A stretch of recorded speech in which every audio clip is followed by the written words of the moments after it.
여러분 안녕하십니까? 화성시 갑 선거방송 토론위원회가 주관하는 제22대 국회의원 선거 화성시 갑 선거구 후보자 토론회 사회를 맡은 임희정입니다. 제22대 국회의원 선거가 얼마 남지 않았습니다. 오늘 토론회는 우리 지역 후보들의 정책과 비전을 살펴볼 수 있는 시간으로 마련됐는데요. 유권자 여러분들께서는 이 시간 토론회를 통해서 제22대 국회의원 선거, 화성시 갑 선거구 후보자들은 누구이며 후보자의 공약과 정책은 무엇인지 직접 확인해 보시기 바랍니다. 오늘 토론회는 공직선거법 제82조의 2에 의해 화성시 갑 선거방송 토론위원회가 주관하고 SK 브로드밴드 수원방송에서 중계합니다. 그럼 먼저 후보자들을 소개해드리겠습니다. 제22대 국회의원 선거 화성시 갑 선거구에는 모두 2명의 후보가 등록을 했습니다. 오늘 토론회는 공직선거법 제82조의 2, 제4항, 제3호에 따라 후보자로 선정된 2분을 모시고 진행합니다. 그럼 두 분의 토론자를 좌석 순으로 소개해드리겠습니다. 토론자의 좌석과 발언 순서는 사전 추첨을 통해 정해졌음을 알려드립니다. 먼저 인사해 주시면 되겠습니다. 국민의힘 홍영선 후보입니다. 안녕하십니까. 화성 시민 여러분. 국민의힘 기호 2번 홍형선입니다. 네, 다음은 더불어민주당 송옥주 후보입니다. 안녕하세요. 기호 1번 더불어민주당 국회의원 후보 송옥주입니다. 반갑습니다. 네. 오늘 토론회는 먼저 각 후보자의 시작 발언을 들은 후 사회자의 공통 질문 3가지에 대한 후보자들의 답변을 듣고 상대 후보자들에게 질문을 받은 뒤 답변하는 시간을 가질 예정이고요. 또 이후에 각 후보자들이 공약 발표를 한 뒤에 상대 후보자의 질문을 받고 답변하는 시간으로 이어질 예정입니다. 이후 각 후보자 주도로 상호 토론이 있을 예정이며 마지막으로 각 후보자들의 마무리 발언이 있겠습니다. 후보자들께서는 각 토론별로 미리 고지하는 발언 시간을 잘 듣고 무대 앞에 설치된 타이머를 참고해 발언 시간을 잘 지켜주시기 바라겠습니다. 발언 종료 10초 전에는 예고의 의미로 타이머가 붉은색으로 변하고 발언 시간이 종료되면 마이크가 꺼지게 되어 있습니다. 또한 토론회가 진행되는 동안 후보자들께서는 상대 후보자를 비방하거나 허위 사실을 공표하는 등 위법한 발언은 삼가 주시길 바라겠습니다. 네, 그럼 지금부터 토론을 시작하겠습니다. 첫 번째로 후보자 시작 발언을 들어보겠습니다. 발언 시간은 2분입니다. 시간 엄수를 부탁드리고요. 먼저 국민의힘 홍영선 후보 시작 발언해 주십시오. 목소리가 많이 불편합니다. 시민 여러분께 양해 말씀을 먼저 드립니다. 존경하는 화성시간 시민 여러분, 국회 경력 28년 예산 정책 전문가 국민의힘 기호 2번 홍형선입니다. 저 개인적인 얘기 하나로 시작하겠습니다. 며칠 전 외국에 있는 지인에게 안부 전화가 왔습니다. 어디 출마하냐고 해서 화성시 갑이라고 했더니 동탄 옆에 있는 화성이라는 겁니다. 화성시 갑 시민 여러분, 이게 지금 우리 화성의 참담한 현실입니다.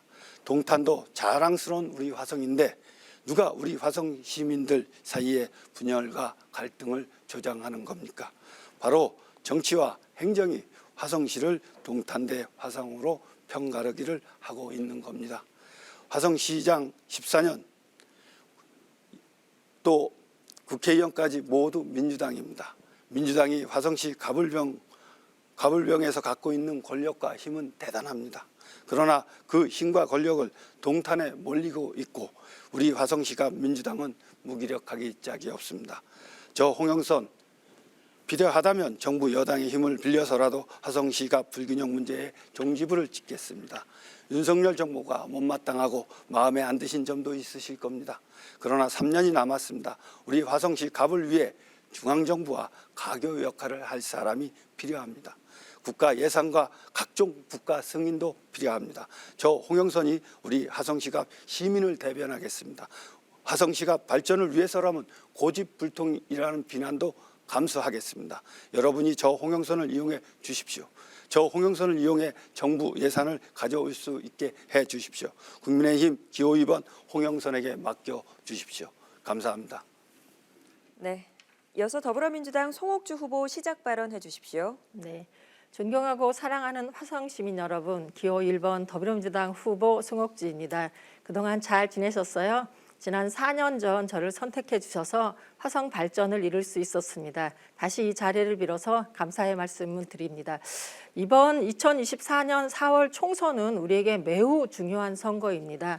화성 발전을 위한 선거일 뿐만 아니라 지금 퇴행하고 있는 민주주의와 평화와 또 복지와 경제와 여러 가지 부분들을 심판하고 판단할 수 있는 소중한 시간입니다. 오늘 이 토론회가 여러분들에게 좋은 선택의 그리고 판단의 시간이 되기를 바라는 의미에서 이 자리에 섰습니다. 저는 지난 4년 동안 여러 활동을 했습니다. 1,200건이 넘는 주민간담회를 개최를 했고요. 900건이 넘는 민원을 해결했습니다. 주민과 충분히 소통하고 대화하면서 민원을 해결하고 지역 발전을 위해서 애를 썼습니다.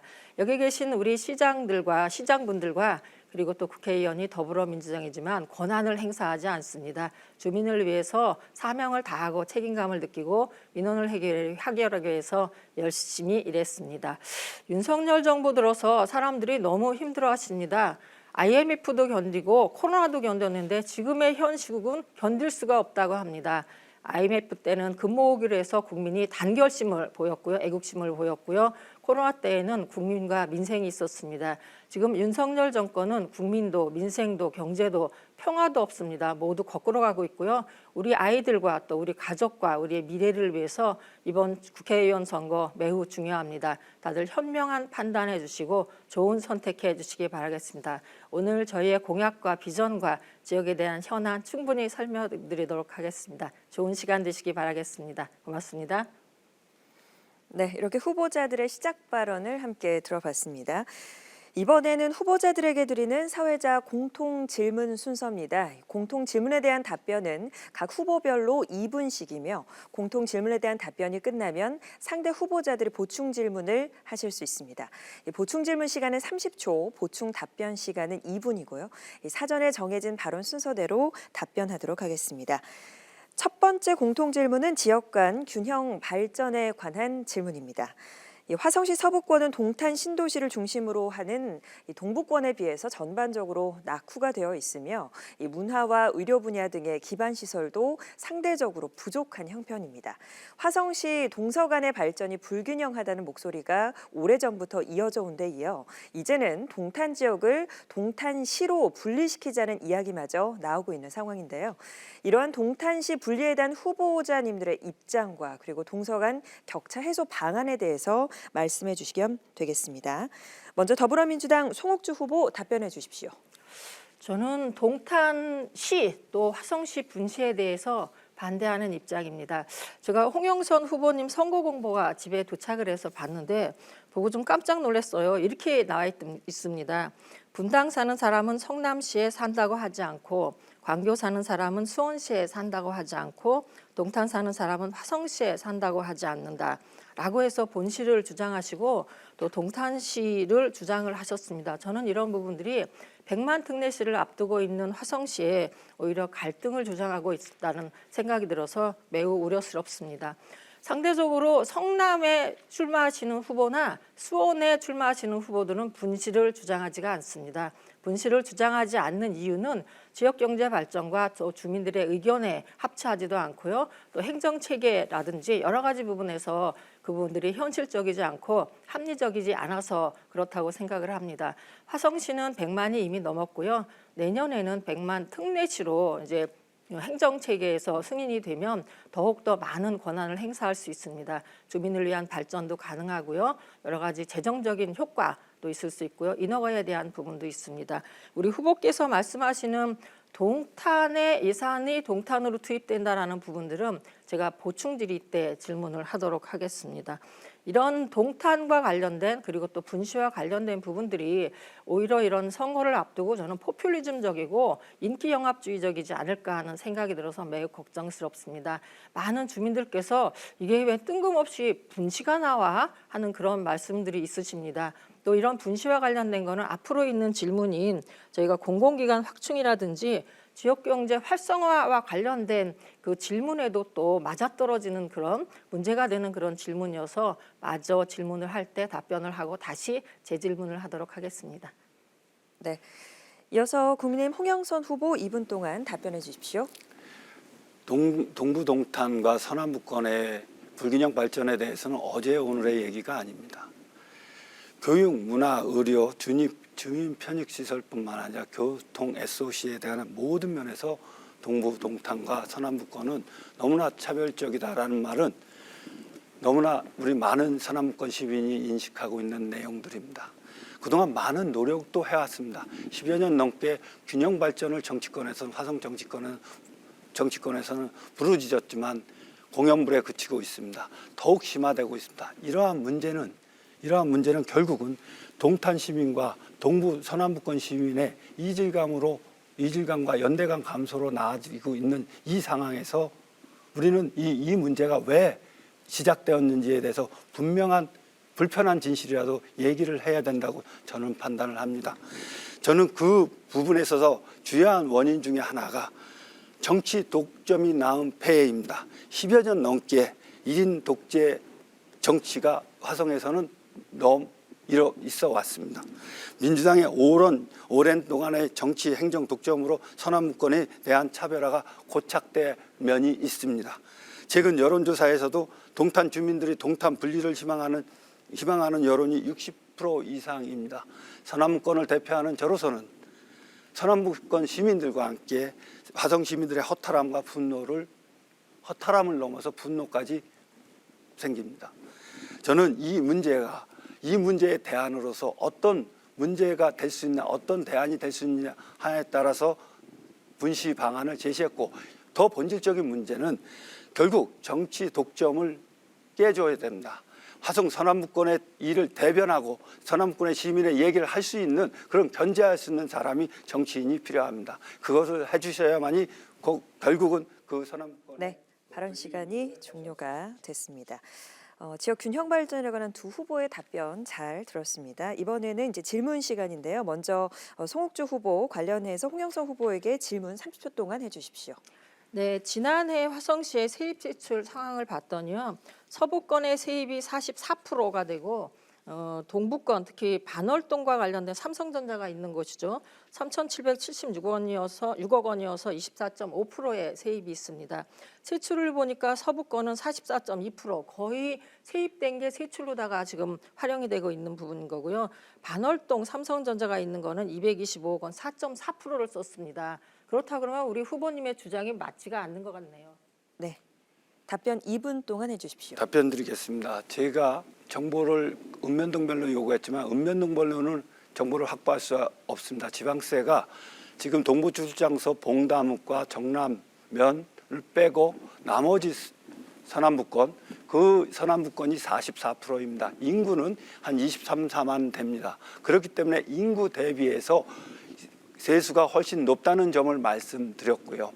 또 저는 예산으로 거의 직장 생활을 28년 동안 거의 일을 했습니다. 세출 부분을 이렇게 물가르듯이 나눌 수 없습니다. 이 세출 부분에 대해서 서남북권으로 44.2%라는 부분은 제가 그걸 근거를 보지 않고는 동의할 수가 없습니다. 세수 부분은 분명하게 징수기간별로 나눠지기 때문에 분명하게 구분이 가능하지만은 세출 부분에 대해서는 예산이라는 것이 복잡하게 얽혀 있기 때문에 동부권과 서부권과 중부권을 나눌 수가 없습니다. 이 부분에 대한 답변은 근거를 보고 말씀을 드리고, 다만 우리 국회에서 예산을 할 때 지방 의원 수의 예산의 비례적인 측면을 갖고 있습니다. 지금 서남북권은 의원 수가 6명입니다. 지금 나머지 19명 중에 비례대표 2명 빼고 나서 동부 동탄에 다 몰려 있습니다. 이들은 지역의 자기 지역구의 예산을 챙기려고 노력을 합니다. 이런 부분은 결국은 지출 부분에서 있어서 서남북권은 소외받을 수 없다는 아주 일반적인 결론에서 나오는, 그렇지만 확실한 결론적인 의미를 갖고 있는 부분을 저는 말씀드린 거고, 지출 부분에 대한 44.2%에 대해서는 사후 근거를 두고 한다면 또다시 그거에 대한 답변은 다시 말씀을 드리겠습니다. 네, 발언 끝나셨습니까? 네. 자, 그러면 이번에는 홍영선 후보께서 송옥주 후보에게 보충 질문해 주십시오. 30초의 시간이 있습니다. 예, 화성 동탄 분실을 반대하는 민주당 화성을 공영훈 후보가 화성 지역 세수 75%가 중서부에서 나오는데 분시하면 동탄의 자족 기능이 사라질 것이다 라고 해서 언론에 나온 얘기가 있습니다. 또 이준석 대표는 개혁신당 대표는 지방세가 많은 부분이 서부권에서 발생하고 만약에 분실을 하게 되면 포토홀 메꿀 예산도 없을 것이다. 동탄 분리하면 쓰레기 처리할 것이 없어서 곤란하다. 네, 발언 시간이 끝이 났습니다. 답변 이어서 해주시죠. 네, 저는 여전히 지역균형 발전을 위해서 분실을 반대합니다. 동서 간에 동탄과 사성 서부 지역에 지역 불균형이 있는 건 사실입니다. 그동안 동탄은 계획도시여서 국가 차원에서 도시가 건설되다 보니까 많은 부분들이 정지 요건이 갖춰진 상태에서 시작을 한 거고요. 서부 지역은 원도심과 기존에 있는 전통 마을이 있는 동네입니다. 그 부분들을 미처 챙기지 못한 지난 우리 정치권이라든지 행정과 관련돼서는 좀 섭섭하다 이렇게 말씀을 드리겠습니다. 제 고향이 사실은 서부 지역인데 고향이 왜 이렇게 잘 챙겨지지 못했을까 하는 아쉬움이 많습니다. 저는 동서간의 지역 균형 발전이라는 부분들이 단순하게 세입 세출과 뭐 아파트 몇 채 더 있고 도로가 얼마나 깔리고 하는 부분이라고 생각하지는 않습니다. 물론 같이 공동으로 균형 발전이 되면 좋겠지만요. 서부 지역은 서부 지역에 맞게 발전을 해야 된다고 봅니다. 이 부분들은 천혜의 자원이 있고요. 바다가 있습니다. 이 경기도에서 가장 넓은 해안선을 갖고 있고요. 습지도 있고 당성이나 우리 그 향교라든지 여러 가지 그 전통 문화와 예술이 관련된 부분들이 있습니다. 그런 부분들을 잘 융합해서 주거와 생활과 정치와 환경과 여러 가지 부분들을 같이 하게 된다면 서부 지역이 훨씬 더 쾌적한 삶이 되지 않을까 싶습니다.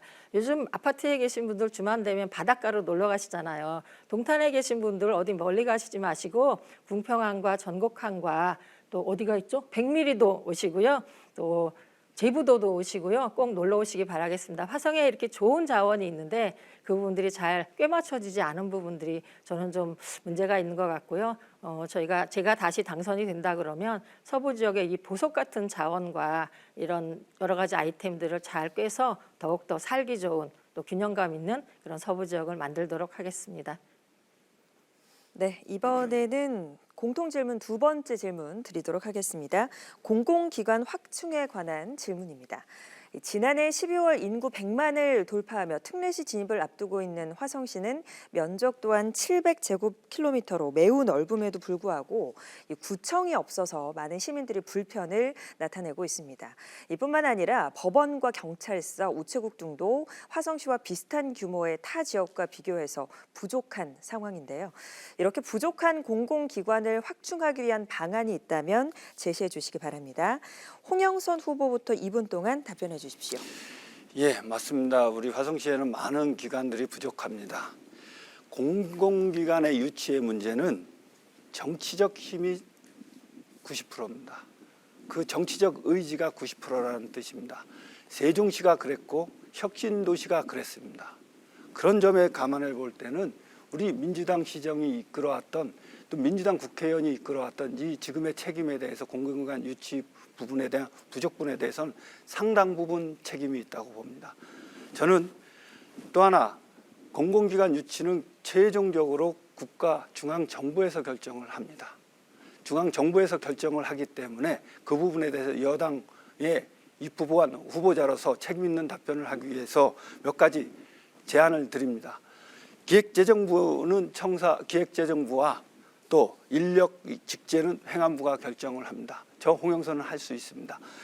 그 제안을 말씀드리면 우선 4개 구청을 설치하는 제안을 드립니다. 그리고 60만 이상 도시에서 법원이 없는 곳, 지법이 없는 곳은 이것뿐입니다. 법조타운을 제안하겠습니다. 그리고 또 교육지원청 부분은 오산에서 지금 지원청 분리 얘기가 나온 지 꽤 오래됐습니다. 그렇지만 아직까지 달성하지 못하고 있습니다. 이것도 행안부에서 직제해서 막혀 있는 것으로 알고 있습니다. 풀어내겠습니다. 또 파출소 문제와 안전치안 문제가 지금 도시의 인구 증가로 많은 문제가 야기되고 있습니다. 남양도 그렇고 향남도 그렇고 이런 안전치안을 위한 파출소나 지구대 부분에 대해서도 적극적으로 나서겠습니다. 그리고 저희가 공약으로 나타난 주거 분쟁 중재원 부분에 대해서도 화성시로 유치할 수 있도록 노력을 다하겠습니다. 감사합니다. 네, 끝이 났습니다.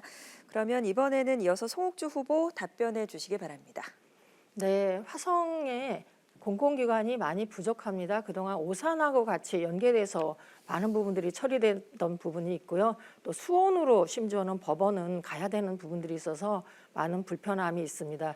화성시가 너무 급격하게 발전을 하다 보니까 이런 부분들을 미처 준비하지 못한 부분들이 있어서 저희가 이 부분들을 잘 설계를 하고 주민들이 공공기관을 편하게 이용할 수 있도록 해야 될 것 같습니다. 우리 홍영선 후보께서 분실을 주장하시는데요. 분실을 주장하게 되면 인구가 뭐 30만에서 40만으로 반으로 잘라진다 그러면 구를 설치할 수가 없습니다. 일반 구를 설치하려면 인구가 50만 이상이 되어야지만 가능한데 분실을 하게 되면 구청을 만들 수조차 없고 제한도 하지 못합니다. 지금도 현재 행정안전부에서 일반구 만드는 부분들에 대해서 여러 가지 제도나 지침을 가지고 지금 여러 가지 고민들을 좀 하고 계신데 행안부에서 통과하기 위해서는 인구가 100만에서 100만이 더 넘어야지 구청이 만들 수 있다고 생각합니다. 저는 팥줄소나 법조타운 그리고 여러 가지 부분들에 대한 공약을 내세웠습니다. 화성시에 지금 제대로 된 법원이 없죠. 수원도 가야 되고 뭐 등기소는 오산에 갔다가 지금은 현재 등기소가 하나 있긴 하지만 그런 부분들을 좀 저희가 커버하기 위해서 화성시 내에 법조타운을 만들 계획을 세우고 있습니다. 팥줄소는 지금 많은 수요가 필요하고요. 주민들의 안전을 위해서 필요합니다.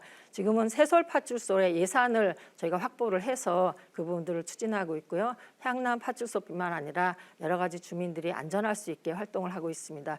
또 한 가지는 교육지원청 관련된 부분들을 신설하는 준비를 하고 있습니다. 교육부 용역이 끝나서 선거가 끝나면 아마 발표가 될 텐데요. 그동안 오산 화성 교육지원청으로 되어 있는 부분들을 우리의 지역 특성에 맞게 화성교육지원청으로 신설하는 부분들을 지금 추진하고 있습니다. 네. 그럼 이번에는 관련해서 보충 질문 시간입니다. 먼저 홍영선 후보, 송옥주 후보에게 30초 동안 질문해 주십시오. 예, 전 화성시장인 서철모 시장 페이스북에 지난 과정에서 구청 설치 과정에 우리 민주당 3명의 의원들께서 반대로 이견으로 설치하지 못했다. 이거부터 해명하라는 페이스북에 오른 글이 있습니다. 이 부분에 대해서 국민은 알 권리가 있습니다. 알고 싶어 합니다. 답해 주시기 바랍니다. 네, 서철모 시장께서 얼마 전에 기호이번 후보에서 지지 선언을 한 것 같아서 약간 음해성을 말씀을 한 게 아닌가 싶습니다. 우리 서철모 시장은 더불어민주당 소속 시장이셨고요. 저희 가불병 국회의원들과 정기적으로 당정 협의를 했습니다. 당정 협의라는 거는 지역의 현안과 관련된 부분들을 해결하기 위한 여러 가지 고민도 하고 또 예산을 담아서 주민들이 편하게 지낼 수 있는 그런 회의를 통해서 추진하는 부분입니다. 이 일반구 관련된 부분들도 저희가 반대해서 한 부분이 아닙니다. 저희가 한 게 아니고요. 행안부를 통해서 지금 검토를 하고 있는데 지금 현재 행안부의 체제에는 일반구를 더 이상 만들지 않는다라는 부분들이 있어서 그 부분들에 대한 시간을 보고 있는 부분이었습니다. 또 한 가지는 일반구를 만드는 거에는 다 동의를 합니다. 다만 어느 지역에 몇 개를 어떻게 만드는지에 대한 부분들은 주민의 의견 수렴이 필요한 부분이어서 저희는 주민의 의견들을 충분히 받고 또 저희 이 화성 지역이 국회의원 선거가 하나가 더 는다는 부분들은 진작부터 알고 계셨죠. 그렇게 되면 일반구와 매치가 되지 않습니다. 정치적인 지역과 행정적인 지역이 서로 맞지가 않는다 그러면 주민들의 혼란은 더 가중이 될 겁니다. 지금도 여러 가지 부분에서 선거구와 행정구역이 맞지 않아서 어디에 편제돼야 되는지 아직 알지 못하는 그런 분들이 많고 혼선이 있습니다. 그런 부분들 때문에 신중하게 저희가 판단을 한 부분이라고 생각하고요. 서철모 시장의 그런 주장은 저는 터무니없고 아니다. 본인이 책임져야 될 부분들을 오히려 같은 당 소속으로 활동을 했던 정치 선배들에게 책임을 전가하는 나쁜 짓이다라고 생각을 합니다. 네, 발언 끝나셨습니까? 네. 자, 이번에는 반대로 보충 질문 송옥주 후보께서 홍영선 후보에게 질문 30초 동안 해주십시오. 네, 우리 후보자께서는 계속 분시 말씀을 하셔요. 분시 말씀을 하시면서 공공기관 확충을 하는 부분이나 여러 가지 부분은 저는 맞지는 않다고 봅니다. 아까도 말씀드렸지만 인구가 50만 이상이 되어야지만 일반구를 만들 수 있는데 어떤 분시를 원하시는지 모르지만 이 갑지역만 한다 그러면 인구가 지금 외국인 포함해서 지금 31만 정도 되는데 어떻게 이게 구청을 만들 수 있는지 답변 부탁드리겠습니다. 제가 첫 기자회견 분시를 제안한 기자회견에서 분명히 말씀드렸습니다. 이 분시는 불균형 발전의 하나의 대안으로 제시하는 거고 정답으로 제시하는 것은 아니다. 그래서 중지가 모아지면 그때 추진하겠다. 그래서 이 분시의 문제는 우리 서남권의 지금 불균형 발전이 심화되면 될수록 불편한 진실이라도 공론화의 과정을 거쳐서 우리가 우리 의견을 중지를 모아볼 때가 되었다는 그런 충정 어린 제안이었습니다. 그리고 지금 말씀하신 대로 특례시 부분은 지금 지난해에 100만이 넘었기 때문에 1년 후에 그래서 25년도 1월부터 특례시가 된다고 합니다. 특례시가 되는 것은 정해진 절차입니다. 저는 그 부분에 대해서 먼저 앞서는 절차이고 특례시가 된 이후에도 문제가 더 심각해지면 분시를 한다는 그런 차원에서 말씀을 드린 거기 때문에 특례시에 대해서 구청을 4개를 한다는 부분은 이미 구청 부지가 정해져야 되고 준비를 해야 됩니다. 이게 늦어지면 늦어질수록 25년도 1월 달부터 사실상 특례시가 되더라도 서비스는 이루어지지 않습니다. 빨리 이루어져야 되기 때문에 저는 책임 있는 여당 국회의원 후보자로서 국회의원에 당선돼서 이 구청을 4개의 구청으로 만들어서 한다는 점을 말씀드리고 분시와 우리 특례시의 설치는 서로 이율배반적인 사안이 아니다라는 점을 먼저 말씀드립니다. 제가 제안했던 것은 분명히 말하지만 이 부분은 서남북 발전을 위해서 뭔가 공론화된 과정이 필요하고 불편한 진실을 우리 시민과 같이 공유함으로써 중지를 모아가는 과정이 필요하다는 필요하다는 점에서 제안을 했다는 점을 다시 한번 말씀을 드립니다. 네, 이렇게 해서 두 번째 질문에 대한 답변까지 들었고요. 바로 세 번째 질문 드리겠습니다. 지역 경제 활성화에 관한 질문 드립니다. 최근의 경제 상황에서 특히 지역 소상공인들과 전통시장 상인들이 겪고 있는 어려움이 큽니다. 이 주차장 부족에 따른 주차난 때문에 장사가 안 돼 더 힘들다는 목소리도 높은데요. 또 이러한 문제점을 타개하고 지역 경제를 활성화시키기 위해 후보님들은 어떤 정책을 계획하고 있는지 말씀해 주시면 되겠습니다. 먼저 더불어민주당 송옥주 후보 답변해 주십시오. 요즘 많이 힘드시죠? 저희가 음식점을 가거나 시장을 가면 다들 못 살겠다고 난리십니다. 저희도 참 걱정이고 또 이런 부분들을 이번 선거에서 제대로 판단해야 되지 않을까 싶은 생각이 듭니다. 전통시장이나 지역경제 활성화를 위해서는 질문은 이제 주차장 중심으로 돼 있긴 한데요. 주차장뿐만 아니라 여러 가지 부분들이 지역경제 활성화에 걸림돌이 되고 있다고 생각을 합니다. 일단 올해 예산만 해도 우리 정부에서 지역 화폐에 대한 예산들을 전액을 삭감을 했습니다. 저희 더불어민주당에서 애를 많이 써서 일부, 그것도 전액도 아니고 일부 다시 부활을 시킨 부분들이 있지만 그거 가지고는 지역 경제를 활성화시킬 수가 없습니다. 지역에 있는 자영업자나 식당을 운영하시는 분들은 그리고 또 상점을 운영하시는 분들은 지역 화폐에 대한 혜택이 얼마나 소중하고 좋은지도 알고 있고요. 또 주민들 역시도 지역 화폐를 사용하시면서 그 부분들의 일정 정도 감액을 해주는 부분들이 있어서 많이 활성화될 필요가 있다고 생각합니다. 윤석열 정부에서 이런 정책, 예산 정책을 펌으로 해서 저희 지역 경제 활성화에 더 찬물을 끼얹는 게 아닌가 하는 생각이 들어서 참 걱정스럽습니다. 온누리 상품권 제도도 좀 활성화할 필요가 있을 것 같습니다. 우리 지역 경제를 활성화하기 위해서는 지역에 특화된 시장이나 상과 관련된 부분들을 조금 더 고민을 좀 많이 하실 것 같습니다. 저희 서부 지역에 전통시장이 4개가 있는데요. 각 시장마다 좀 특색을 살려서 여기 계신 주민뿐만 아니라 관광지화에서 많은 외부인들이 오시게 되면 지역 경제가 활성화될 수 있지 않을까 싶습니다. 네, 답변 끝나셨습니까? 네. 그러면 이어서 홍영선 후보 답변해 주십시오. 예, 우선 우리 소상공인 여러분들이 너무 어렵고 또 장바구니 물가도 너무 팍팍해져서 너무 그 점에 대해서 송구하다는 말씀을 먼저 드립니다. 예, 화성시에는 유일하게 전통시장이 5곳 있고 한 1,800여 개의 점포가 있습니다. 우리 지금 대단히 어렵습니다. 말씀하신 대로 지역 카페 필요합니다. 제가 국회에 있었으면 이거 늘렸습니다. 지역 카페 더 확충 필요합니다. 지역 카페에 기회가 된다면 제가 추경을 세워서라도 깎아준 금액 이상으로 늘리는 방안을 고민해 보겠습니다. 온누리 상품권 지금 우리 당에서도 확대하고자 합니다. 그리고 또 소상공인 점포에서 사용하는 신용카드에 대한 소득공제도 늘리고 있습니다. 단기적으로 이게 빨리 숨통을 트여주기 위해서는 이런 정책이 필요합니다. 또 지금 대출, 고금리 대출에 시달리고 있습니다. 이 부분도 제가 당선돼서 이 부분에 대해서도 중요한 정책을 곧바로 내겠습니다. 그리고 중장기적으로도 아까 여기 말씀하신 대로 주차장이 지금 우리 전통시장 접근하는데 가장 애로사항입니다. 주차장 문제 빨리 해결을 해야 됩니다.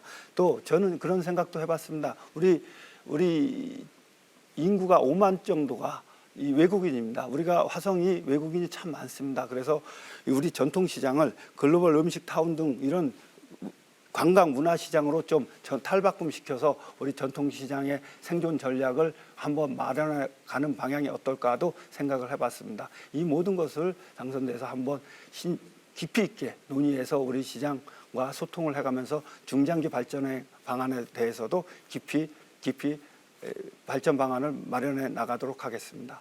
이상입니다. 네. 지역경제 활성화 방안에 대한 두 후보의 답변 잘 들었습니다. 그럼 관련해서 송옥주 후보, 홍영선 후보에게 보충 질문해 주십시오.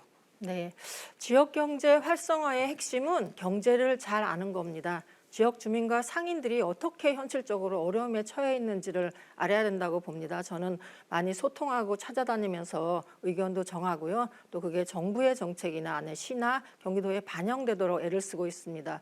윤석열 대통령께서는 대파 한 단위 875원이라고 그러십니다. 우리 후보께서는 대파 한 단위 얼마인지 아시고 지역경제 활성화를 위해서 지역을 얼마나 다니시는지 답변해 주십시오.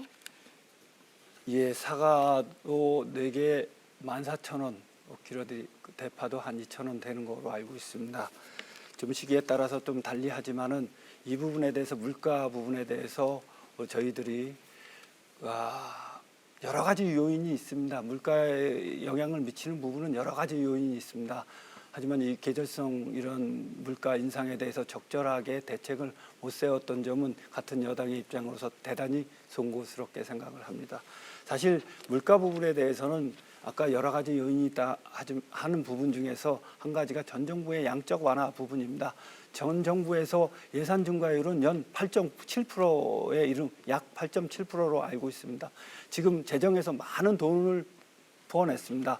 정부 올해 예산에 대해서 정부가 작년에 내놓은 지출 증가율은 3.28입니다. 그만큼 이 지금까지 확장 정책으로 인해서 놓아진 시장의 시장의 유동성이 물가를 인상하는 요인으로 작용하고 있었습니다. 그래서 그 물가에 대한 대책으로서 긴축을 할 수밖에 없었다는 점. 그렇지만은 우리가 시장이 지금 너무 어렵고 생활이 너무 어렵기 때문에 그 부분에 대해서도 조금 더 유연한 정책이 필요하지 않았었나. 또 한 부분은 지금 많은 부분에서 공급 사이드에서 물가 인상 요인이 있습니다. 지금 우크라이나나 곡물가가 있고 또 유가에 대한 공급 사이드에서 오페크 산유국들의 양 조절이 있습니다. 그런 많은 요인들에서 지금 시장 장바구니 물가가 더 어렵고 더 힘듭니다. 해소해 나가겠습니다. 더 열심히 이 모든 것을 감안해서 타개책을 만들어 나가겠습니다. 감사합니다. 네. 그럼 이번에는 반대로 홍영선 후보, 송옥주 후보에게 보충 질문해 주십시오. 지금 지역 화폐에 대해서 정말 저도 아쉬움이 많이 있습니다. 당시에 저는 지금 퇴직을 하고 밖에 있었지만 우리 송옥주 후보자께서는 국회의원이었습니다. 이 지역 화폐를 줄이는데 국회에서 어떤 활동을 하셨는지 궁금합니다. 지금 이렇게 중요한 이 지역 화폐가 많이 깎이는 데 있어서 송옥주 의원이 담당했던 일, 그런 얘기 좀 해주십시오. 네.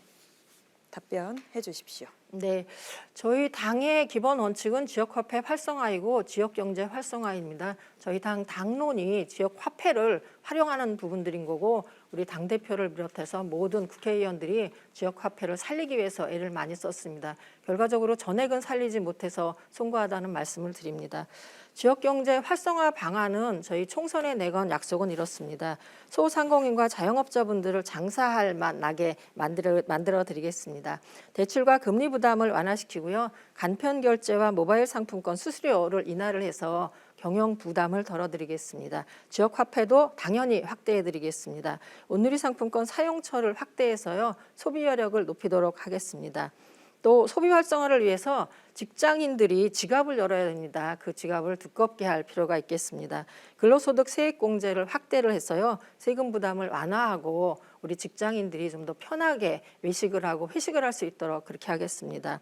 청년 정책과 관련돼서는 윤석열 정부가 중단시킨 청년 내일 체험 공제가 있습니다. 이거를 부활을 해서요, 우리 청년도 든든하게 자산을 형성할 수 있게 하겠습니다. 지역경제 활성화는 한 가지 사안으로만 될 수 있는 부분들이 아닙니다. 복합적으로 고민하고 같이 추진해야 된다, 그렇게 생각을 하겠습니다.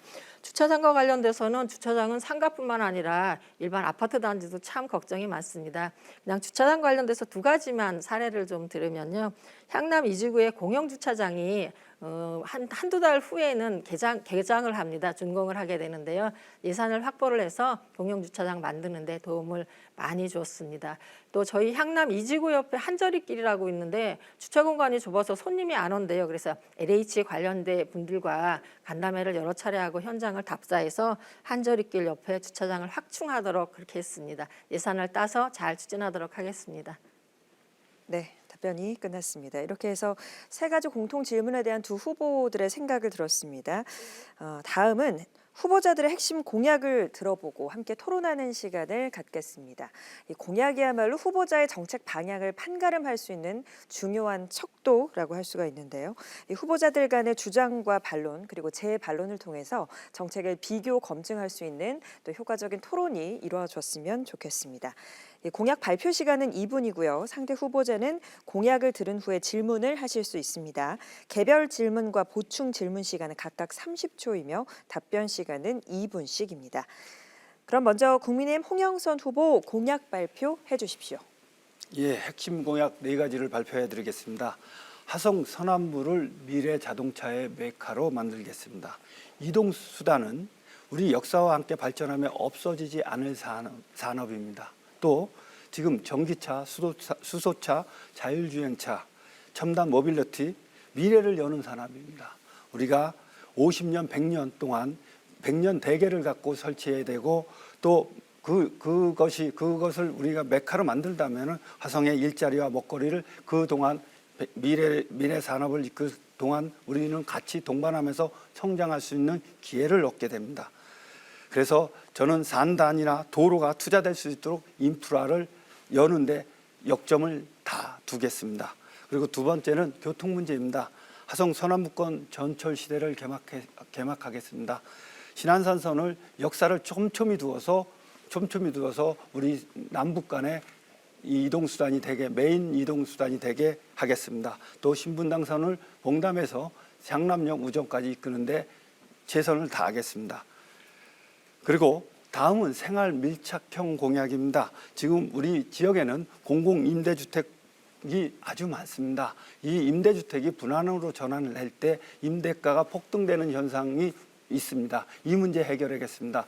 공공주택 특별법으로 분양 전환가 상한 제도를 도입하겠습니다. 도입해서 이 문제를 해결하고 또 지금 오래 묵은 문제가 또 하나 있습니다. 다가구 주택 가구 분할 문제입니다. 이 부분 오랫동안 지금 이행 강제금 받고 있고 또 선의의 피해자도 상당수 있습니다. 합법화하겠습니다. 양성화시켜서 이 부분을 합법화하는데 역점을 두고 하겠습니다. 다음은 교육지원금입니다. 저출산 문제 해소되기 힘듭니다. 우리가 교육지원비를 월 8세부터 단계적으로 18세까지 제공을 하겠습니다. 발언 시간이 끝이 났습니다. 홍영선 후보의 공약 들으셨고요. 관련해서 더불어민주당 송홍주 후보 질문 30초 동안 해주십시오. 네, 그 홍영선 후보님께서 공약을 잘 준비해 주셨습니다. 저대로 되면 화성 서부 지역이 잘 발전할 것 같아서 기분이 좋습니다. 방금 전에 말씀하신 공약 중에 교육지원비, 초중고생 새학기 지원금 재원 마련이 있습니다. 예산 전문가시기 때문에 공약을 마련할 때 이게 얼마나 예산을 수반하는지에 대해서 아실 것 같은데요. 이게 1인당 교육지원비 월 20만 원 단계적 상향과 초중고생 50만 원 단계적 추진하면 이게 예산 마련이 가능한지 어떤 계획이신지 설명 주세요. 네, 답변해 주시죠. 예, 예산 부담 큽니다. 지금 지난해 22년도에 취약 아동이 한 40만 됩니다. 그리고 같은 해에 출생 아동이 한 27만 됩니다. 저희들 베이비 붐 시대에는 100만이 넘었습니다. 합계 출산율 0.78입니다. 지금 보육과 또 여러 가지 지원을 많이 하고 있지만 너무나 지금 이 우리의 인구 절벽 문제는 심각한 문제로 우리에 다가오고 있습니다. 우리 국가의 존망이 걸린 문제입니다. 그래서 우리는 특단의 대책이 필요하다고 봅니다. 지금 많은 간담회를 열어서 제가 들은 얘기는 날 때만 출산장려금 이거는 효과가 없다. 키우는 과정에서 정말 국가가 도움이 된다라고 봐야지, 그래야지 우리 청년들이 결혼을 해서 아기를 낳을 수 있다. 이런 말을 많이 들었습니다. 그중에서 사교육비 문제 심각합니다. 제가 20만 원을 정한 것은 적어도 태권도나 뭐 이런 한 강의료를 감안을 한 겁니다. 사교육을 감안을 한 건데 지금 이거 제가 40만으로 쳤을 때는 지금 9천억 좀 넘습니다. 1년에. 그래서 18세까지 동시에 1조 가까웠습니다. 막대한 예산입니다. 저는 그래서 단계적으로 가능하다 그러면 이것이 우리 저출산 문제에 주는 효과와 그리고 지금 학부모님들께 두는 경제적 부담 완화를 고려한다 그러면 우리가 국가적으로 대계를 세워서 결단의 문제이지 재원의 문제는 아니라고 봅니다. 지금 뭐 이재명 정부에서도 지금 민생지원금을 25만 원씩 1인당 낸다고 지원한다고 이렇게 발표도 하고 있습니다. 하여간 저는 이 교육의 문제와 저출산 문제는 우리 국가의 존망이 걸린 문제이기 때문에 특단의 대책이 필요해서 이런 예산 지원 대책을 마련했다는 점 말씀드립니다. 다시 한번 질문해 주십시오. 송옥주 후보님. 네. 제가 자료를 하나 마련을 했습니다. 이게 선거 공보에 나온 부분들인데요. 우리 홍영선 후보께서 공약을 준비를 많이 하셨고 지역을 꼼꼼히 잘 챙겼다고 하는데 사실은 좀 문제가 있습니다. 일단 수원 전투비행장 이전과 관련해서 예비 이전 후보지입니다. 이전 후보지하고는 확연히 다른 부분들인데 이렇게 큰 실수를 하셨어요. 주민들이 좀 화를 내실 것 같고요. 지방도 313호선은 우정장안과 관련된 부분들인데 매성면에 포함이 되어 있습니다. 이거 왜 이러신 건지 답변 부탁드리겠습니다. 네, 답변해 주십시오. 제가 알기로는 착오가 있었는지 확인을 해보겠습니다. 제가 아는 지방도 313호선은 지금 송산 마도 남양을 지나가는 도로로 알고서 그 313호선을 거기다 기입한 거로 알고 있습니다. 만약에 그것이 팩트가 다르다 그러면 그 부분 바로 시정을 하겠습니다. 네, 2분 동안의 답변 시간이 있습니다. 네, 더 말씀해 주시죠. 네, 마무리. 질문이 간단한 질문이어갖고 네, 지금 수원 군공항 문제에 대해서 조금 더 이 시간이 남았기 때문에 말씀을 드립니다. 네. 저는 수원 군공항 문제에 대해서 지금 계속적인 예비 이전 후보지에 대해서 그대로 둔다 그러면 논란이 종식되지 않는다고 봅니다. 그래서 저는 일몰법을 통해서 예비 이전 후보지를 일정 기간 지나면은 제로 베이스로 가는 그런 입법을 준비한다고 말씀을 드렸고 또 그것만 갖고는 안 됩니다. 지금 우리 수도권 내에서 이만한 큰 넓은 땅이 나대지가 있지 않습니다. 정말 부가가치가 높은 땅인데 이 땅을 농지뿐만 아니라 산업단지나 택지나 관광특구나 이런 다양한 우리 국가경제나 지역경제에 도움이 될 수 있는 용도로 특별법을 새만금 사업 특별법과 같은 특별법을 만든다는 공약을 제시한 바 있습니다. 그래서 전국적으로는 서남북권에 지금 잡고 있는 이 문제를 지역경제의 볼모가 되고 있는 군공항 이전 문제를 빨리 해소시켜서 우리 지역경제의 어떤 발전 기반, 지역경제의 어떤 활성화 기반을 마련한다는 점을 말씀을 드립니다. 네. 그럼 이어서 더불어민주당 송옥주 후보의 공약 발표 시간입니다. 주어진 시간은 2분입니다. 네, 제 22대 국회의원 선거의 공약은 77개입니다. 지난 21대에도 77개 공약을 내세워서요. 많은 부분들을 추진도 하고 또 추진 중에 있는 것도 있습니다. 몇 가지 말씀을 드리면요. 수원 군공항 화성 이전 완전 백지화입니다. 화성 서부권 철도망 도로망 대개발을 하겠습니다. 서부권에 법조타운을 조성하겠습니다. 화성형 공공의료원을 설립하겠습니다. 국제학교 및 글로벌 대학 캠퍼스를 유치하겠습니다. 미래산업 융복합단지를 조성하겠습니다. 서해안 해양관광 역사문화벨트를 조성을 하겠습니다. 가장 먼저는 수원에 수원 전투비행장 이전하는 부분들을 백지화하는 부분들입니다. 최근에 좀 희소식이 있는데요. 수원에 더불어민주당 국회의원 후보 중에서도 화홍지구가 아니라 다른 지역을 대책으로 만들 수 있다는 경기도의 조례 때문에 화홍지구가 아닌 다른 지역을 검토할 수 있다라고 인터뷰한 내용이 있습니다. 다행이라고 생각을 합니다. 그리고 국민의힘 후보들께서는 기자회견을 하셨는데요. 이게 수원 전투비행장을 화성뿐만 아니라 순차적으로 완전 백지화하고 폐지하는 그런 부분도 고민을 하셨고요. 그 사이에 소음 피해를 최소화하기 위한 여러 가지 대안도 마련해 주었습니다. 수원과 화성의 정치권과 우리 행정하시는 분들이 손잡고 협의체를 만들어서 이 부분을 완전히 백지화하겠다 그런 말씀을 드리겠습니다. 서부권 철도망과 도로망 대개발은 저희가 지금 계속 추진하고 있습니다. 신안선선 연장건 처리하고 있고요. 신분당선 향남과 우정 연장건 포함 추진하고 있습니다. 여러 가지 동서 순환 도로망과 관련된 부분들도 경기도 철도 도로 기본 계획에 포함시켜서 잘 추진하고 있습니다. 저는 무엇보다도 화성 서부 지역이 화성 서부권에 맞는 그런 특성을 살린 그런 지역이 되기를 바라겠습니다. 교통, 문화, 역사 모든 부분들이 아우르는 같이 살맛 나는 명품 도시를 만들도록 하겠습니다. 네, 더불어민주당 송옥주 후보의 공약을 들으셨습니다. 관련해서 국민의힘 홍영선 후보 30초 동안 질문해 주십시오. 예, 지난 매체를 통해서 우리 21대 국회에서 공약 이행점 추진율이 94.8%라고 하셨습니다. 이행된 주요 공약은 무엇이고 추진 중인 내용이 무엇인지, 그래서 연계해서 추진 중이라면 이번 공약에도 반드시 들어가야 되는데 연계해서 이번 공약에 들어간 내용이 무엇인지 좀 케이스별로 좀 설명해 주셨으면 좋겠습니다. 네. 네, 저희가 77개 공약을 내세웠고요. 그중에 완료된 부분들은 이렇게 정했습니다.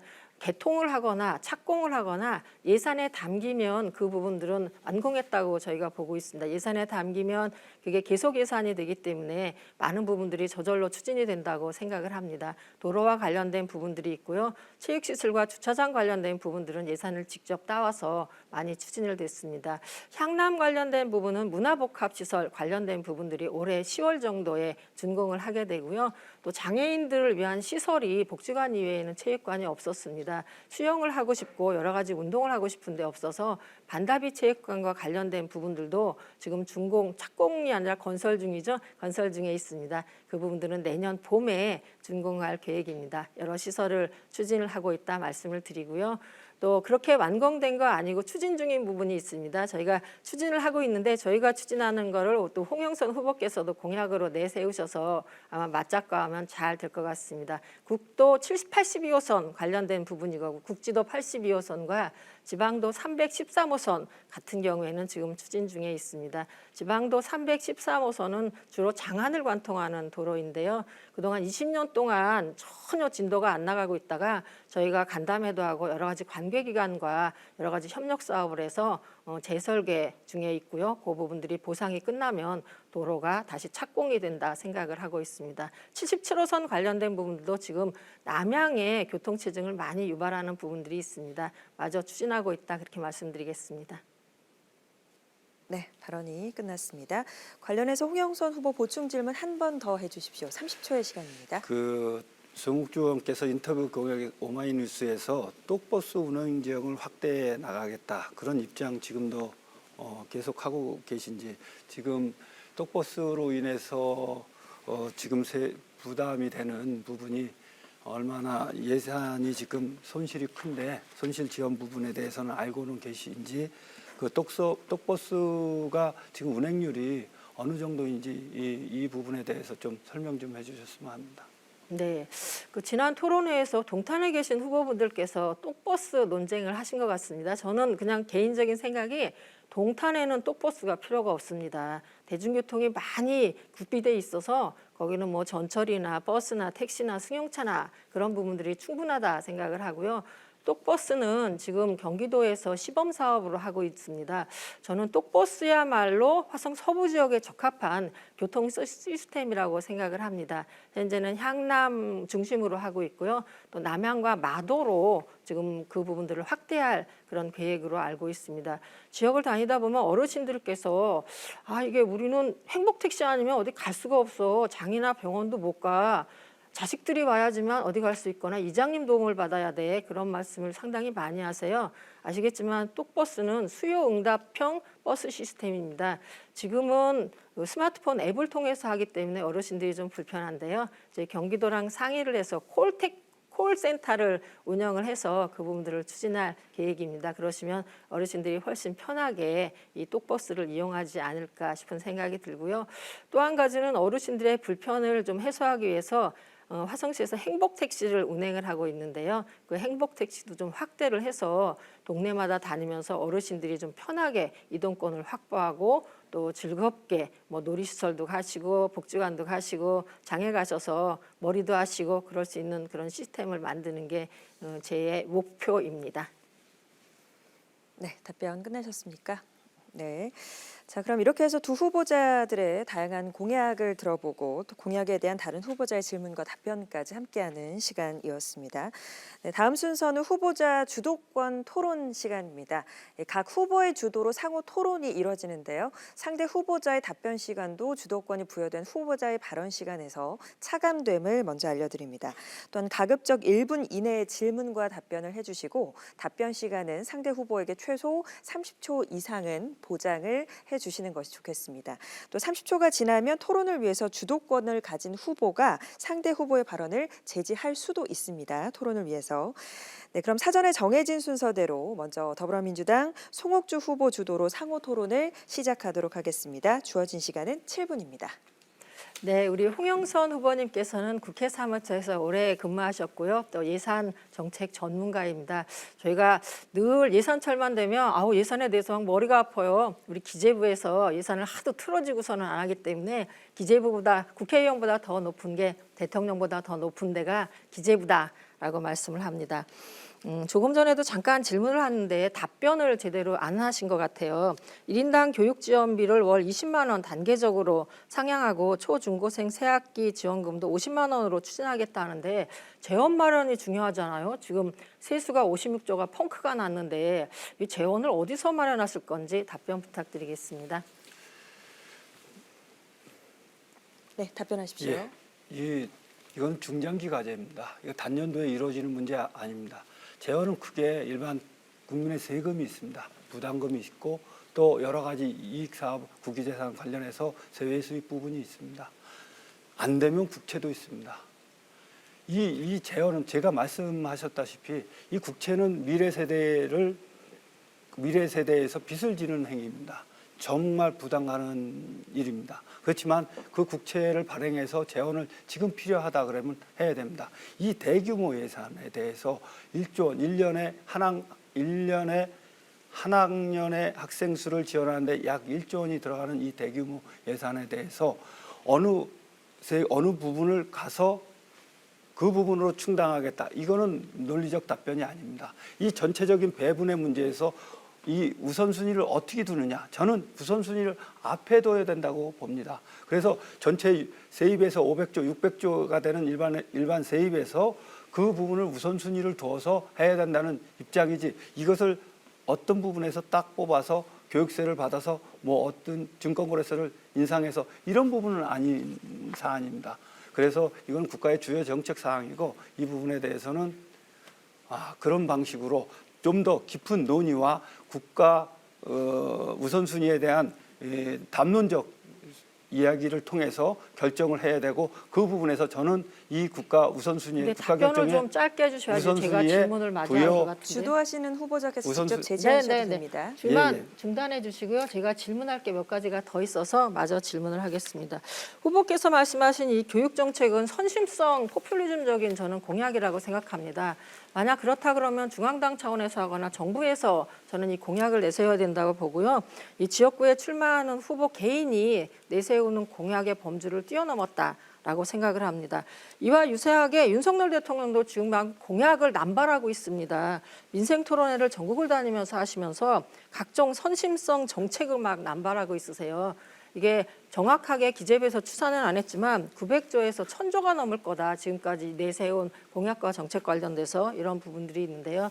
예산 정책 전문가로서 이 윤석열 대통령의 이 공약 남발 그리고 이 정책 남발 900조에서 1000조면 저희 2년치 예산 가까이 되는 부분들이 있는데 이걸 어떻게 마련해야 되는지 재원이나 우리 전문가로서 어떤 의견이신지 한번 짧게 답변 좀 부탁드리겠습니다. 이 질문은 질문자의 민주당에서 우리 이 질문을 해야 될 사항은 아니지 않는가. 지금까지 박근혜 정부에서 다 세수를 줄였습니다. 지출을 줄였습니다. 문재인 정부에서 아까도 말씀드렸다시피 추경을 해마다 했습니다. 그래서 총지출 증가율을 8.7%씩 늘렸습니다. 초유적인 사태입니다. 건보 인상, 보험료 인상 하나도 안 했습니다. 근데 퍼주기 건보라고 이미 그 부분은 국민들이 다 알고 있는 사항입니다. 또 하나 국민연금이요. 지금 국민연금 수입 보험료 올려야 되는데 한마디도 안 했습니다. 고통스러운 얘기는 한마디도 안 했던 것이 문재인 정부의 얘기입니다. 제가 이 8.7% 이 부분에 대해서 저는 분명히 이 교육지원비를 이걸 늘린다면 다른 부분에 축소가 불가피한 부분도 없지 않아 있습니다.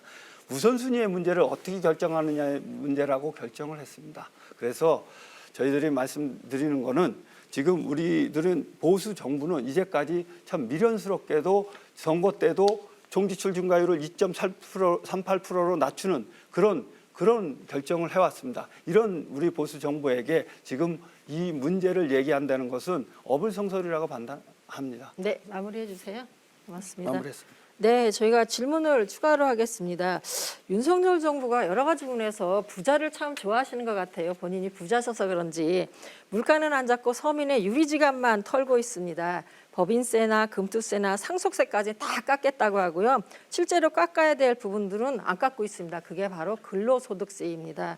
지난해 근로소득세가 1조 7천억 원이나 더 거쳤어요. 이게 거치지 않아야 되는 부분들을 잘못 추계를 하고 잘못 세입을 하고 예산 정책을 잘못 짜서 이렇게 거쳤습니다. 전체 세수에서 근로소득세가 차지하는 비중이 10년 만에 최고치입니다. 부자 감세로 인해서 지난해에는 56조 4천억이 세수가 펑크가 났고요. 또 올해 정부의 적자폭 관련돼서 전문가들이 얘기하는 거 보니까 관리 재정 수지의 91조 정도가 적자로 전망하고 있습니다. 지금 국민들께서는 지금 예산도 많이 줄고 또 복지라든지 장애인이나 여러 가지 지역 경제와 관련된 예산이 삭감되는 것 때문에 허리띠를 졸라매고 사는데 이런 부분들에 대한 예산 정책과 윤석열 정부의 정책이 맞는 건지 저는 크게 걱정스럽습니다. 역시 윤석열 정부에는 국민은 없고 민생도 없고 경제도 없습니다. 답변 바라겠습니다. 지금 구체적인 데이터가 지금 올해 세수 현황은 나올 수 있는 시기가 아닙니다. 작년 세수 부분에 대해서 나온 거로 말씀드리는 건지 모르겠지만은 세수 추계 부분은 문재인 정부 시절에서도 엄청난 추계 미스가 있었습니다. 저희들이 지금 부자 감세 이 부분은 정말 민주당 정부가 만드는 프레임입니다.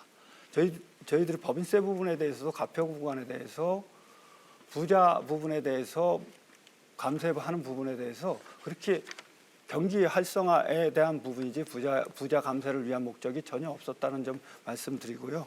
지금 근로소득세 네, 마무리. 네. 말씀드리고요. 세수 부분에 대해서는 제가 들어가서 구체적인 데이터를 갖고서 볼 때 그런 부분에 대해서 지금 우려되는 부분에 대해서는 조금 더 발언 시간이 종료가 됐습니다. 이번에는 이제 반대로 다시 또 주도로 상호 토론을 시작을 할 텐데요. 이번에는 홍영선 후보의 주도인데요. 다시 한번 말씀드리지만 질문은 1분 이내로 해주시는 것이 좋겠고요. 답변 시간은 최소 30초가 보장이 되면 그 이후에는 자유롭게 제지도 가능하시고 더 활발하게 토론을 해주시는 것이 좋을 것 같습니다. 네, 주어진 시간 7분이고요. 홍영선 후보 주도로 상호 토론 시작하겠습니다. 네. 예, 이거는 송호부가 220번 버스 노선을 신설했다는 카드 뉴스입니다. 지난 3월 20일 송호부의 페이스북에 게재된 내용입니다. 알고 계신가요? 네, 알고 있습니다. 이 버스는 3월 18일 향남역, 정남역, 병정역 구간을 운행하는 버스입니다.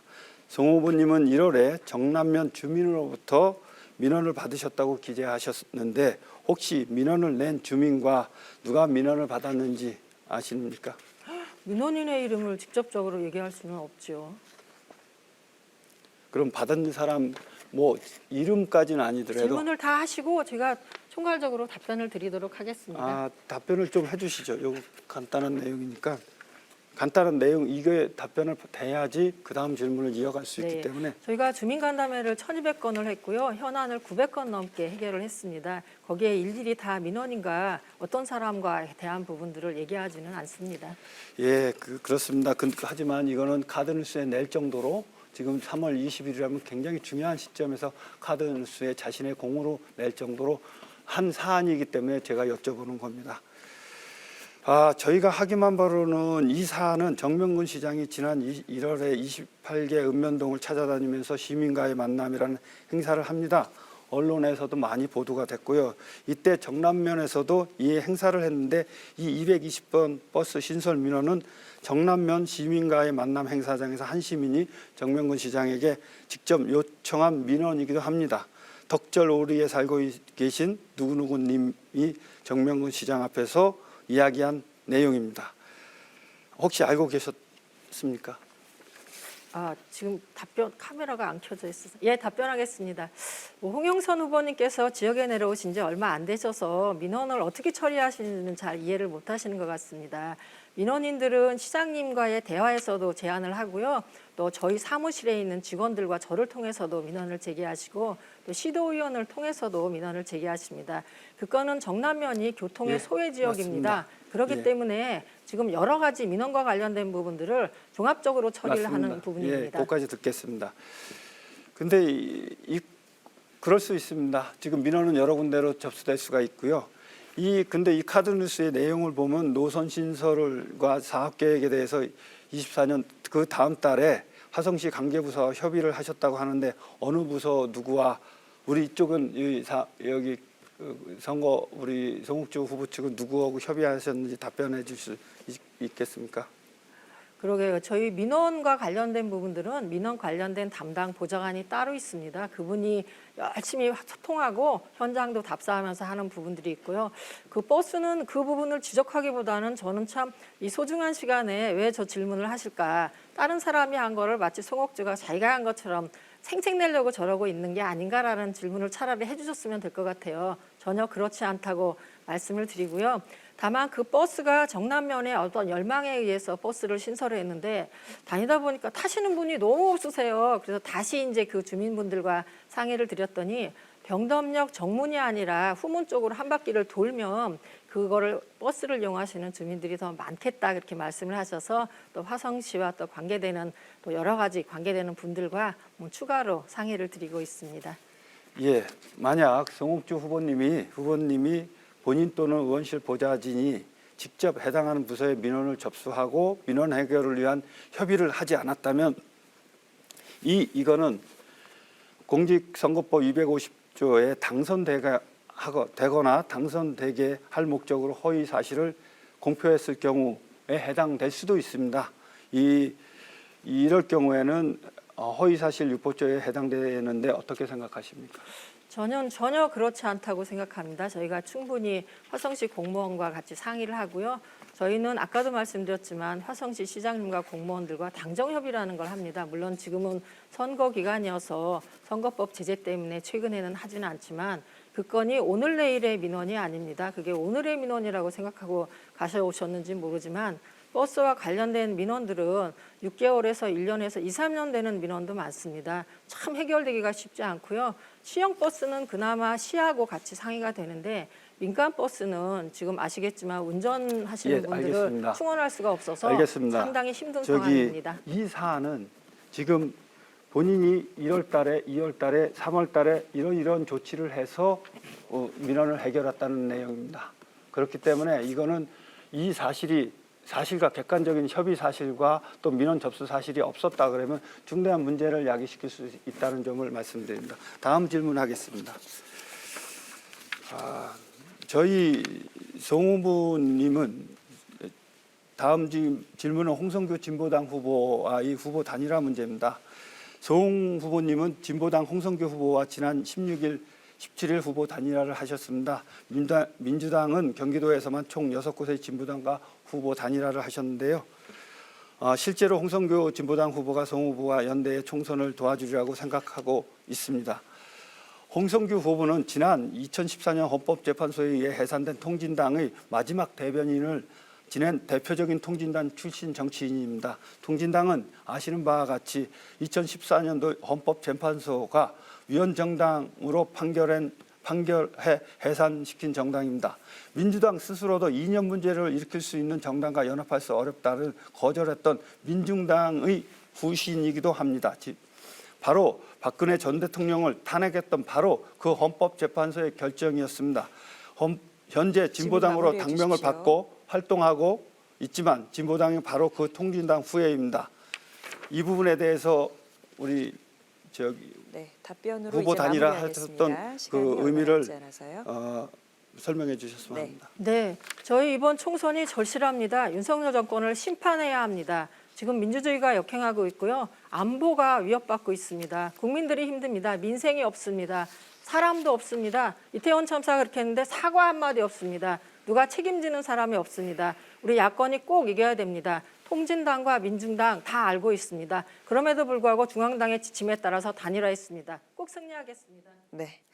이렇게 해서 후보자 간의 상호 주도권 토론 시간 함께했습니다. 두 후보의 열띤 토론 함께했고요. 이제 토론을 마무리할 시간이 됐습니다. 자, 마지막으로 오늘 토론한 내용 중에서 강조하고 싶으시거나 아니면 미처 다 못다 하신 말씀을 맺은 말로 듣도록 하겠습니다. 발언 시간은 각 후보당 2분씩 드리도록 하겠습니다. 먼저 국민의힘 홍영선 후보 마무리 발언 해주십시오. 아까 똑버스가 중요한 확대될 대안이라고 말씀하셨는데 지금 제가 피켓팅을 하면서 인사드리면서 봤던 거는 똑버스에는 손님이 없었습니다.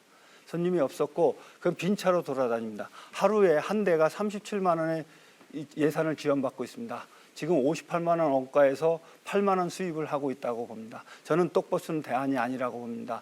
저는 오히려 그 부분을 지금 손님이 적고 기동성이 약한 똑버스, 고정 운영비가 높은 똑버스 대신 행복택시로 체제를 바꿔야 된다고 생각을 합니다. 지금 마무리 말씀 다 하는 거죠. 네, 마무리 발언 계속해 주십시오. 존경하는 화성시갑 시민 여러분, 우리 화성시갑은 경기도에서 가장 눈부시게 번영할 수 있는 충분한 잠재력이 가진 지역입니다. 그러나 벌써 10년이 넘게 시간을 허비했습니다. 지금부터 서둘러도 늦습니다. 저 홍영선 못한다는 말은 모릅니다. 못하면 할 수 있는 방법을 찾아내고야 말겠습니다. 존경하는 화성시갑 시민 여러분, 윤석열 정부의 채찍을 들어주십시오. 못하는 거 못한다도 꾸짖어 주십시오. 그러나 일할 수 있게 기회는 주십시오. 아픈 손가락을 잘라버리지 마시고 꾸짖고 혼내서 바른 길로 인도해 주십시오. 저 홍영선 화성시갑 시민 여러분께서 이용해 주십시오. 오직 화성시갑을 위해서 저의 모든 역량을 쏟아붓겠습니다. 화성시갑의 발전을 위해 정치의 균형을 잡아 주십시오. 기호 2번 홍영선 4월 10일 꼭 투표해 주십시오. 감사합니다. 네, 국민의힘 홍영선 후보의 마무리 발언까지 들어봤습니다. 이어서 더불어민주당 송옥주 후보 마무리 발언해 주십시오. 네, 기호 1번 더불어민주당 국회의원 후보 송옥주입니다. 토론회 잘 보셨습니까? 아이고 참 많이 고생하셨습니다. 저희 토론회 하는데도 좀 힘든데 보시는 분들도 많이 힘드셨을 것 같습니다. 화성 서부 지역은 발전이 필요합니다. 전문가가 필요합니다. 그동안 한 사람이 필요합니다. 새로운 분이 오시면요 공부하고 연습하는데 시간이 많이 걸립니다. 제가 당직 활동을 오래 했는데 국회의원 되고 나서 2년 동안 헤맸어요. 참 힘듭니다.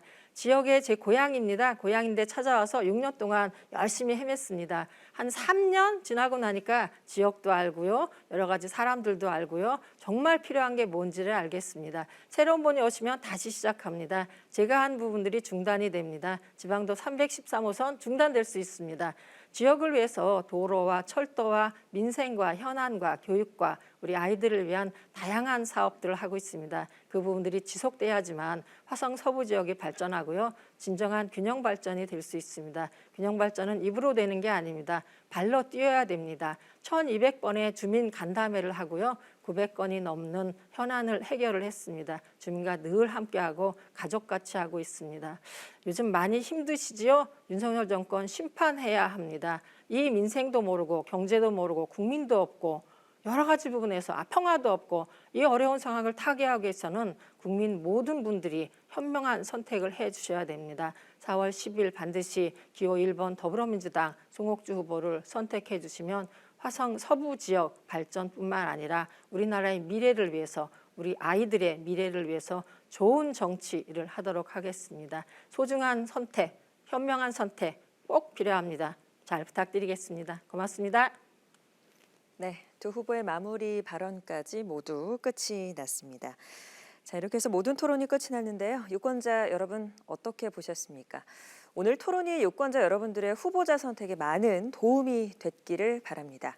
4월 10일은 제22대 국회의원 선거일입니다. 권리의 진정한 근원은 의무라는 명언도 있는데요. 시민이 주인으로서 더 건강한 우리나라를 가꾸어갈 또 지역 일꾼을 뽑는 날, 유권자 여러분들은 투표일에 소중한 한 표를 꼭 행사하시길 바랍니다. 선거 당일 투표가 어려운 선거인은 별도의 신고 없이 4월 5일과 6일 이틀 동안 사전 투표도 가능합니다. 네, 60여분간 또 활발한 토론을 펼쳐주신 두 후보자께 감사의 말씀드리고요. 또 끝까지 함께 시청해주신 여러분들께도 감사의 말씀을 전합니다. 이상으로 화성시 갑선거방송 토론위원회가 주관하는 제22대 국회의원 선거 화성시 갑선거구 후보자 토론회를 모두 마치겠습니다. 시청해주신 여러분 고맙습니다.